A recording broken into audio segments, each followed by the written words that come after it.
A Dilma talvez demonstre ser uma pessoa despreparada no sentido de conhecer as agendas dos movimentos sociais e muito facilmente foi manipulada, né? Acreditou, como muita gente acreditou, as pessoas não viram os vídeos, não viram o material e acreditaram no que disseram, de que era para criança de 6 a 7 anos, era aquela coisa toda.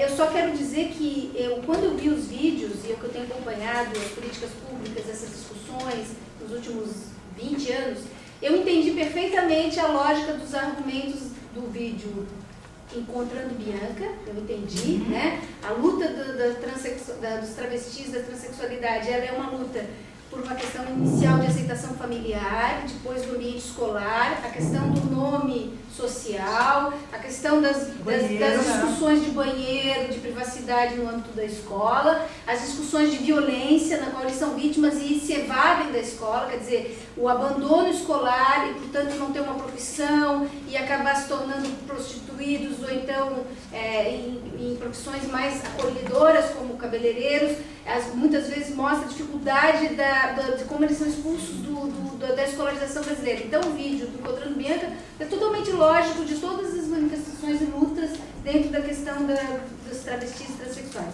O vídeo Torpedo, ele também está dentro de uma lógica de exclusão das meninas homossexuais, das lésbicas, de preconceito, de discriminação, de arrogância, enfim, que a gente colocou. O que me deixou bastante surpresa, eu diria até um pouco sem ação, foi o vídeo Probabilidade. Primeiro, que eu concordo que ele não é das demandas do movimento homossexual, porque a bissexualidade não é algo que tem sido discutido, eu digo até que é uma categoria que tem se mantido ali não por um movimento bissexual em si, dos bissexuais, mas por manter ali, para visibilizar a orientação sexual. E eu me surpreendi muito com esse vídeo. Eu fiquei achando que aí tem alguma coisa, um equívoco na estratégia. Um equívoco na estratégia. Podia ter sido feito outras coisas. Talvez eles não tenham feito porque o material do MEC também estimula a utilização daquele vídeo feito há muito tempo pelo Papais, lá do Nordeste. Aquele, medo de quê? Medo de quê? Sabe aquele? Dos bonequinhos de desenho animado. Medo de quê? Bom, a grande questão é perguntar assim para nós, qual é o efeito que esses vídeos têm? O efeito vai ser diferente. Se a gente estiver falando com aqueles grupos que nós trabalhamos no GDE, o professor Tito Sena Montanhas aqui, ou se a gente falar grupos de pessoas que têm feito uma discussão de sexualidade, que estão mais sensíveis às questões dos direitos humanos, dos direitos sexuais, o vídeo vai ter um efeito. Se perguntar para as pessoas que nunca assistiram isso, elas mesmo assim no primeiro momento, muitos vão dizer assim, é só isso? E muitos têm dito sim, né? Porque eu tenho trabalhado com ele, é só isso?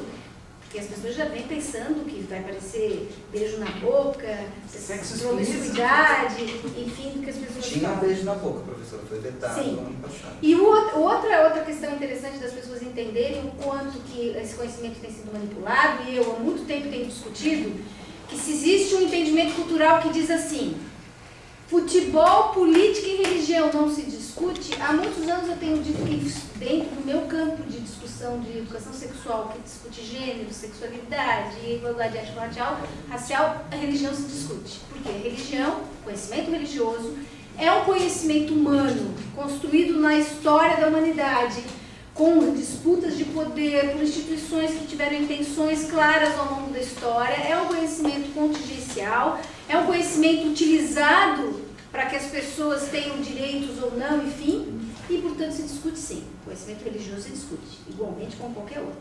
E, portanto, ele tem que ser objeto de discussão, né, no trabalho da educação sexual, porque, caso contrário, se as pessoas não desconstruir a hegemonia do seu conhecimento religioso, no sentido de fragilizá-lo e dele se tornar algo tão construído como qualquer outro, quanto a filosofia, as ciências jurídicas, a sociologia, a pedagogia, a história, a psicologia, enfim, eles não conseguem sair do seu pedestal de arrogância e considerar a possibilidade de, tudo bem, eu vou continuar com os meus dogmas, com as minhas crenças, mas eu não estou com a bola toda, eu tenho que entender que eu penso assim porque me constitui assim, mas os outros têm direito, né? Daí entramos no lado do direito e tal. E eu tenho certeza que essas estratégias são fundamentais, porque eu trabalho com formação de professores e eu, ao longo do tempo, a gente tem tentado descobrir o que é mais eficiente, o que não é, para as pessoas começarem a reconsiderar os seus modos de pensar, né? Então eu acho que a gente podia podia passar para o que as pessoas têm a dizer. Eu acho interessante as pessoas se colocarem e dizer mesmo que todos esses conteúdos que estão nesses filmes, vejam como a questão é circunstancial do momento, né? Se diz. Eles já constam em políticas públicas, como, só vou citar dois, o GDE, o Gênero e Diversidade na Escola, desde 2006, que possibilita essas discussões, e o SPE, o Saúde e Prevenção na Escola, que é um programa criado na Secretaria de Saúde, e que são 8 unidades, a segunda é estudos de gênero e a terceira é sexualidade. Então, ele já, antes de todos os conteúdos da saúde, ele já permite as discussões de homofobia e de discussões sobre preconceitos nas escolas, em todos os níveis de escolarização. Então, a gente tem, é claro, um momento que criou uma série de, eu diria que o tal do efeito Dima é mais um, mas essa reação homofóbica, de hostilidade, eu entendo que ela é perfeitamente compreensível, ela vai acontecer entre idas e voltas, e sou bastante otimista, porque eu acho que eu sou mais otimista do que vocês, eu acho que cada vez que essas coisas acontecem, essas hostilidades impressionantes que o Felipe disse que nunca viu em toda a sua existência nada assim, eu acho que em alguns momentos vão ser pior e outras vão se superar. Mas a gente continua junto com a organização social, né, nas várias instâncias que a gente está, criando resoluções, criando portarias, criando dias de discussões, participando de essas coisas públicas que tem, como é que é?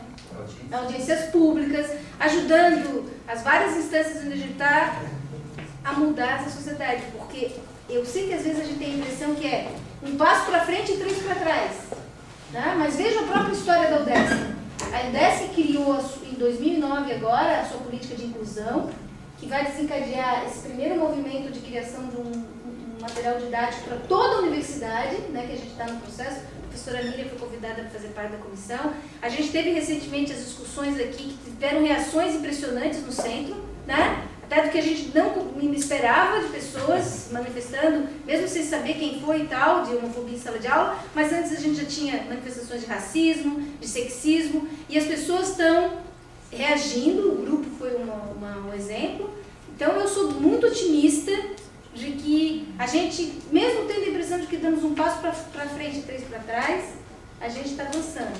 Agora temos que nos preparar, porque não é fácil. Imagine o meu campo de discussão. Eu já tive um seminário de educação no município de Criciúma, que tinha 700 professores e professoras no auditório, e eu fiz um mini curso e eu disse que eu ia discutir gênero e sexualidade e apresentar ao longo da minha fala vários discursos da arqueologia, da sociologia, da ciência jurídica e tal. Que o último que eu ia deixar para apresentar era o religioso, e que eu pedia para que as pessoas ficassem e assistissem, né? Pelo menos ouvissem. E vocês sabem que as igrejas evangélicas mais radicais, eles têm uma orientação para que as pessoas não ouçam, para que as pessoas sequer escutem os argumentos, porque é uma influência do diabo, do demônio, não sei o que pode influenciar na sua mente. Quando eu comecei a falar, 34 professoras, todas mulheres evangélicas, eu contei, levantaram e saíram do auditório.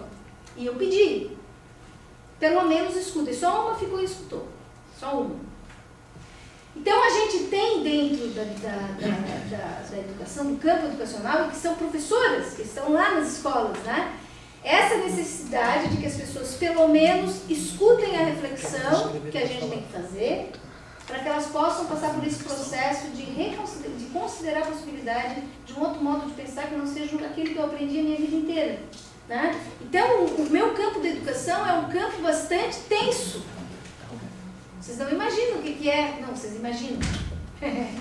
É bastante tenso. Agora eu estou coordenando as discussões do Estado de Santa Catarina, do Plano Nacional de Educação, onde eu estou partindo de todas as sugestões da ANTED, da Associação Nacional de Pós-Graduação em Educação. Já teve um encontro em Chapecó, vai ter outro em Lages, Criciúma, Blumenau e tal, e eu coordeno a discussão sobre diversidade e educação inclusiva. E no encontro que eu fiz em Chapecó, eu apresentei todas as sugestões de ANTED, mantendo as discussões sobre políticas de gênero, de orientação sexual, de igualdade étnico-racial, visibilizando populações indígenas, populações quilombolas, educação inclusiva, deficientes físicos e tal. Todos as propostas foram reiteradas pelos 4.000 presentes no encontro de Chapecó. Agora, por quê?